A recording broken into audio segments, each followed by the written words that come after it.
Sir, ರಾಜ್ಯ ಸರ್ಕಾರದ ಆರ್ಥಿಕ ಸಂಪೂರ್ಣ ಹಳ್ಳ ಹಿಡಿದಿದೆ.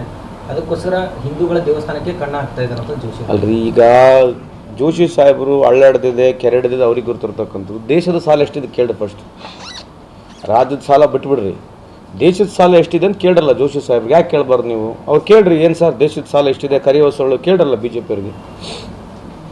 ಅನಂತಕುಮಾರ್ ಹೆಗಡೆ ಅವರು ಮಾತಾಡ್ತಾ ಹೇಳ್ತಾರೆ, ಸರ್ಕಾರಿ ನೌಕರಿಗೂ ಕೂಡ ಸಂಬಳ ಕೊಡೋಕ್ಕಾಗ್ತಿಲ್ಲ, ಇದೊಂದು ಒಸಿ ಸರ್ಕಾರ, ಒಸಿಗಿನ್ನೂ ಬೆಲೆ ಇದೆ, ₹1ಕ್ಕೆ 80 ರೂಪಾಯಿ ಕೊಡ್ತಾರೆ, ಇದು ಸಿದ್ದರಾಮುಲ್ಲಾ ಖಾನ್ ಸರ್ಕಾರ.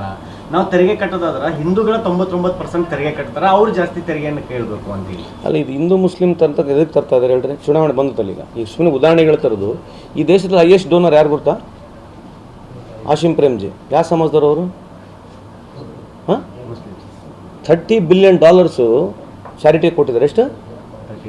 30 ಬಿಲಿಯನ್, $29 ಬಿಲಿಯನ್ ಚಾರಿಟಿನಲ್ಲಿ ಕೊಟ್ಟಿದ್ದಾರೆ. ಯಾರು ಕೊಟ್ಟಿದ್ದಾರೆ? ಆಶಿಮ್ ಪ್ರೇಮ್ಜಿ. ಯಾವ ಸಮಾಜದವರು ಅವರು? ಮತ್ತು ಇದು ನೋಡ್ರಿ, ಚುನಾವಣೆ ಬಂದಾಗ ಇಂಥವೇ ಮಾತಾಡೋದು, ಇಂಥವೇ ಹೋಗೋದು. ಈಗ ಅದೇನು ಹೊಸದಲ್ಲ. ಈಗ ಚುನಾವಣೆ ಬಂದಾಗ ಮತ್ತು ಹಿಂದೂ ಮುಸ್ಲಿಂ ಆಗುತ್ತೆ ಅಂತ ಗೊತ್ತಾಯ್ತು ನಮ್ಗೆ. ಇದ್ರ ಬಿಟ್ಟು ಬೇರೆ ಏನಿದೆ?